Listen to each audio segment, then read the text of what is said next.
तो आज की इस वीडियो में हम लोग बात करेंगे कि हमारा जो ये Realme Buds 5 Pro है ये आईफोन में किस तरीके से काम करता है और आईफोन में सही से काम करता है, कनेक्ट करता है या नहीं, उसके बारे में। ठीक है, तो इसको हम साइड में रखते हैं और यहाँ पे हमारा TWS। ठीक है, अब हम क्या करते हैं, इसको अपने आईफोन में कनेक्ट करते हैं। आपको साइड में एक स्क्रीन चलता हुआ दिखेगा जहाँ पे कि ये कनेक्ट हो रहा होगा। ठीक है, तो मैं इसको ओपन कर लेता हूँ। ठीक है, जैसे ही ओपन करूँगा यहाँ पे ब्लूटूथ में अगर देखता हूँ तो ये कनेक्ट हो जाना चाहिए। ठीक है, एक मिनट, ब्लूटूथ सेटिंग में आएंगे एंड यहाँ पे देखो Realme Buds Air 5 Pro not connected अभी दिखा रहा है। इसको हम निकाल के और कनेक्ट कर लेते हैं। ठीक है, अब जब ये कनेक्ट हो जाता है तो उसके बाद दूसरी क्वेश्चन हमारे दिमाग में ये आती है कि क्या इसकी क्वालिटी ख़राब होगी, इसकी कनेक्टिविटी ख़राब होगी। तो ऐसा बिल्कुल नहीं है।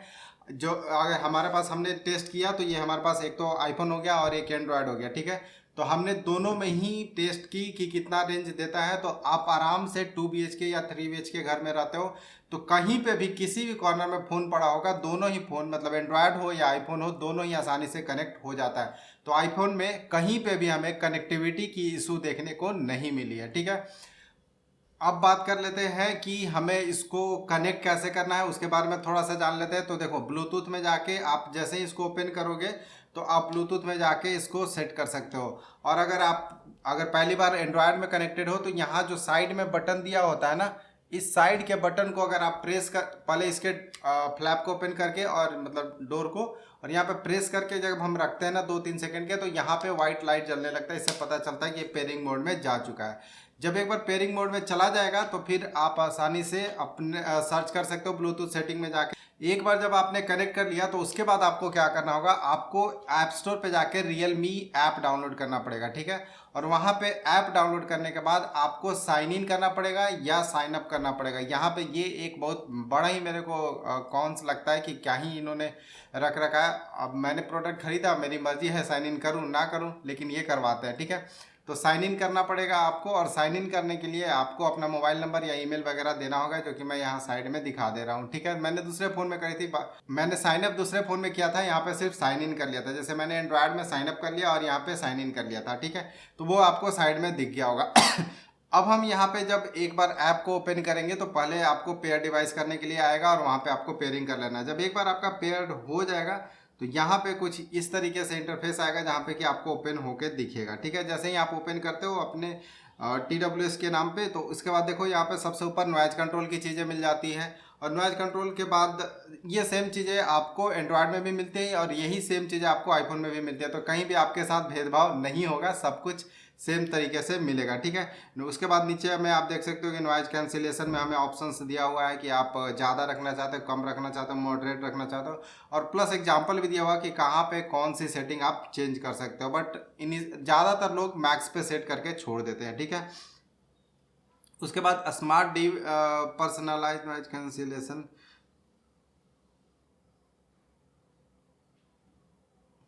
उसके बाद यहाँ पे एक आपको दिख रहा होगा कि स्मार्ट डी विंड टेक्नोलॉजी, मतलब कि अगर हवा तेज चलेगा तो उस केस में यह हवा को सप्रेस करने के लिए ऑन किया हुआ है। ठीक है, इसके बाद साउंड इफेक्ट में देखोगे तो साउंड इफेक्ट में थोड़ा सा नेमिंग चेंज किया हुआ है एंड्रॉयड और आईफोन में, बट ये सेम ही काम करता है, कहीं पे भी कोई दिक्कत नहीं देखने को मिलता है। और जब मैं ये अगर आप यहीं पे जब हम साउंड क्वालिटी की बात करें तो अगर मैं इससे सुनूं या इससे सुनूं, दोनों ही बिल्कुल सिमिलर है, मतलब कहीं पे भी कोई डिफरेंस नहीं पता चलता है।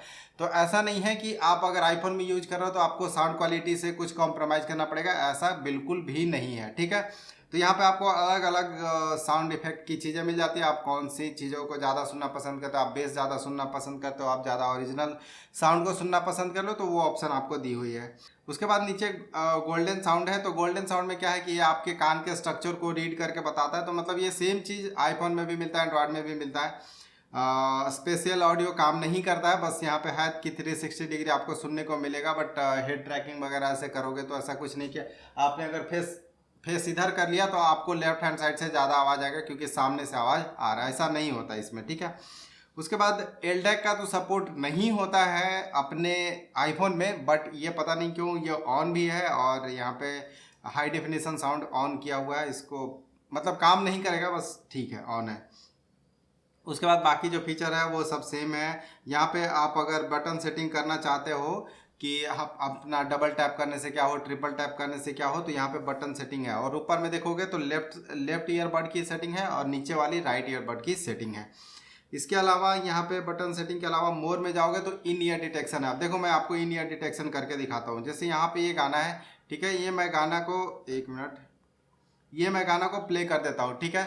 अब ये गाना प्ले हो रहा है, जैसे ही मैं इसको निकालूंगा तो देखना ये बंद हो जाएगा। देखो ये अपने आप बंद हो गया, और मतलब कि हमें इन ईयर डिटेक्शन देखने को मिल रहा है। मतलब यहाँ पे भी कोई दिक्कत नहीं है, प्रॉपर तरीके से काम कर रहा है, ठीक है। नेक्स्ट नीचे है ऑटो आंसर, कि आप अगर आपका कॉल आता है तो आप जैसे ही ईयरबड निकालोगे ऑटो आंसर होना चाहिए या नहीं होना चाहिए, उसके लिए है। उसके बाद ईयरबड फिट टेस्ट, वही सेम चीज़, गेम मोड, मतलब अगर आप गेम खेलते हो तो। और यहाँ पे देखो एक ड्यूअल डिवाइस कनेक्शन है। तो ये क्या है कि ड्यूअल डिवाइस कनेक्शन में यहाँ पे देखो मल्टीपल्स हमें कनेक्टिविटी देखने को मिल रही है। जैसे कि यहाँ पे अभी हमारा कनेक्टेड है S22 अल्ट्रा से और आईफोन से इस डिवाइस पे, ठीक है, और एक और डिवाइस में कनेक्टेड था, ठीक है। तो एक चीज़ मैंने अभी गौर किया कि LDAC और वॉल्यूम इन्हांसर बस यहाँ पे ऑप्शन में दिख रहा है, बट ये कुछ काम करते हुए ज़्यादा दिख नहीं रहा है। ये मैंने ओपन नहीं किया था क्योंकि मैंने एंड्रॉयड में ओपन की हुई थी, तो यहाँ पे ये इसकी ज़रूरत नहीं है। तो ये काम भी वैसे नहीं कर रहा है। LDAC तो आपको भी पता है कि LDAC आईफोन में सपोर्ट नहीं करता है। तो बाकी जो चीज़ें हैं वो सही से काम करता है। जो साउंड सिग्नेचर वहाँ हमें एंड्रॉयड में देखने को मिलता है, वही सेम चीज़ आईफोन में देखने को मिलता है। तो अगर आप प्लान कर रहे हो कि आपको Realme Buds Air 5 Pro लेना चाहिए कि नहीं, ये कनेक्ट होगा कि नहीं, तो बिल्कुल कनेक्ट होगा। जैसे अपना एंड्रॉयड में काम करता है वैसे ही अपना आईफोन में भी काम करेगा। तो आप बिल्कुल ले सकते हैं, कहीं पे कोई दिक्कत नहीं आएगा। तो चलिए आज के इस वीडियो को यहीं पे ख़त्म करते हैं। अब मिलते हैं अपने अगले वीडियो में, तब तक के लिए बाय बाय।